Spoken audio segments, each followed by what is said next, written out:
Assalamualaikum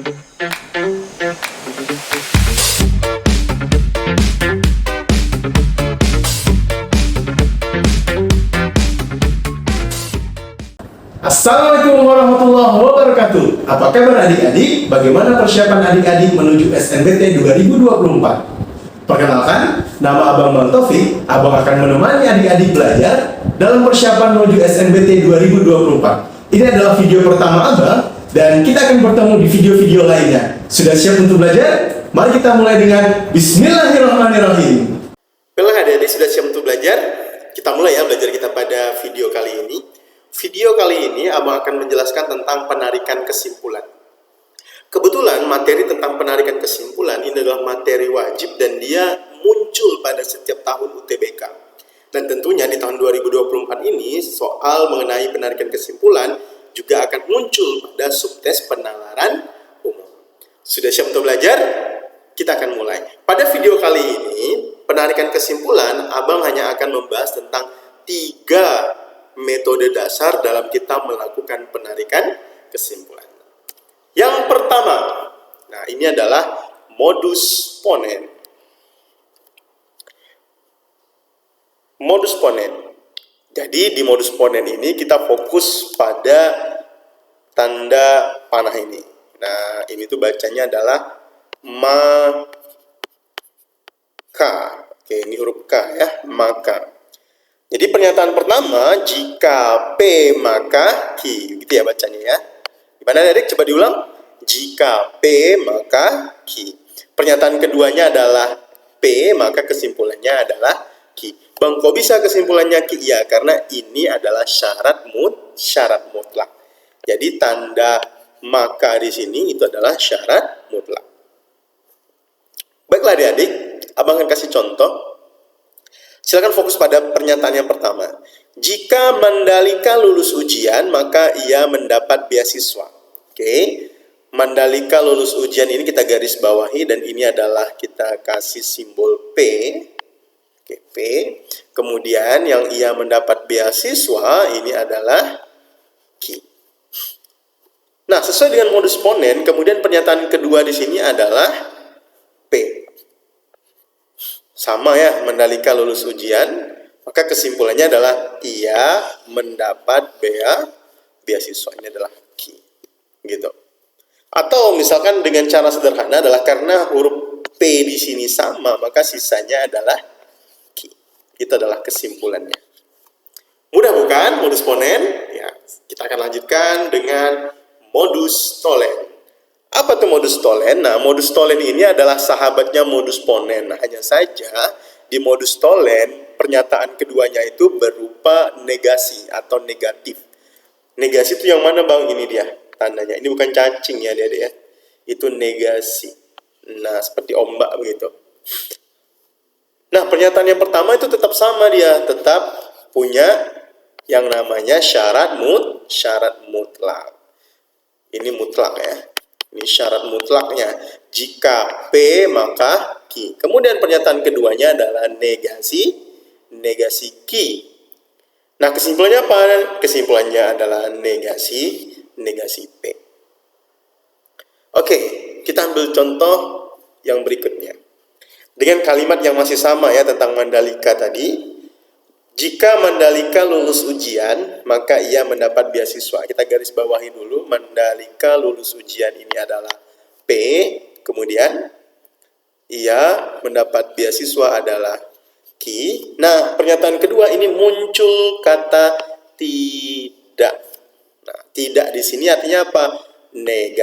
Negasi Q. Sesuai dengan rumus modus tollens ini, jika P maka Q, kemudian ada negasi Q, maka kesimpulannya haruslah negasi P.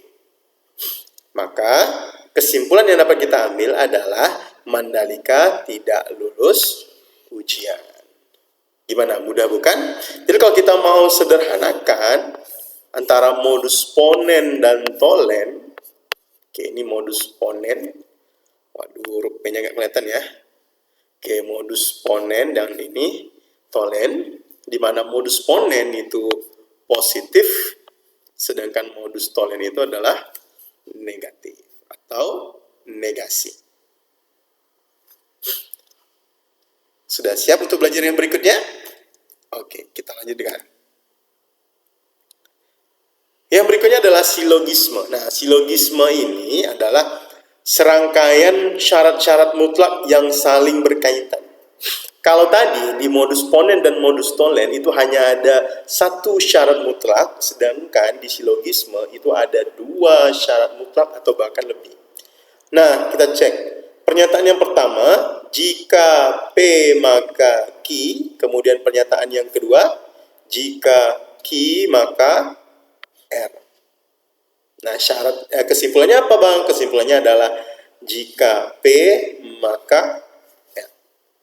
Gimana caranya, Bang? Kok bisa P maka R kesimpulannya? Oke, sekarang adik lihat. Di dalam pernyataan satu, ini ada Q, kemudian di pernyataan kedua juga ada Q. Maka kita bisa coret. Maka sisalah P dan R. Nah, makanya kesimpulannya adalah P maka R. Oke, kita fokus dengan contohnya ya adik-adik ya. Pernyataan yang pertama, jika Mandalika lulus ujian, ini adalah P, maka ia mendapat beasiswa. Ini adalah Q. Pernyataan kedua, jika Mandalika mendapat beasiswa, nah ini kan kata beasiswa nih. Di sini juga ada beasiswa, berarti di sini adalah Q juga, begitu. Aduh, Q-nya nggak kelihatan. Oke. Nah, maka biaya pendidikan menjadi ringan, berarti ini adalah R. Lalu kesimpulannya, Bang? Nah, karena di sini sama, kita tinggal coret. Kesimpulannya adalah P maka R. Bisa kita simpulkan, Mandalika lulus ujian, maka biaya pendidikan menjadi ringan, seperti itu. Bagaimana adik-adik? Mudah bukan? Gimana? Sudah bisa menjawab soal belum nih kira-kira? Abang kasih satu contoh lagi lah ya, buat kita belajar bersama. Oke. Jika Virgun rajin belajar, maka Virgun lulus SNBT 2024. Virgun tidak lulus SNBT 2024. Oke, silakan adik-adik cerna dulu. Adik-adik boleh pause video ini, kemudian adik-adik boleh jawab sebelum abang bahas. Gimana? Sudah dapat jawabannya? Kita bahas bersama ya adik-adik ya. Oke, jika Virgun rajin belajar, berarti ini adalah P, kemudian P-nya nggak kelihatan. Waduh, P-nya nggak kelihatan ya adik-adik ya. Ini P. Kemudian maka Virgun lulus SNBT. Ini adalah R atau Q? Q ya. Ini adalah Q. Kemudian di pernyataan pertama, pernyataan keduanya adalah Virgun tidak lulus. Nah, ini ada kata tidak.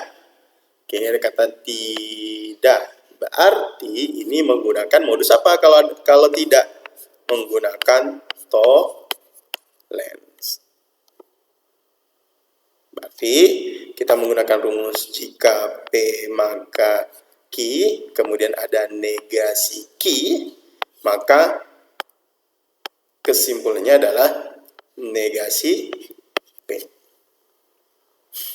Nah, pada negasi P di sini kan harusnya adalah tidak rajin.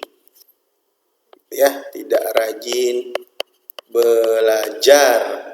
Sedangkan di option kita tidak menemukan yang namanya tidak rajin belajar.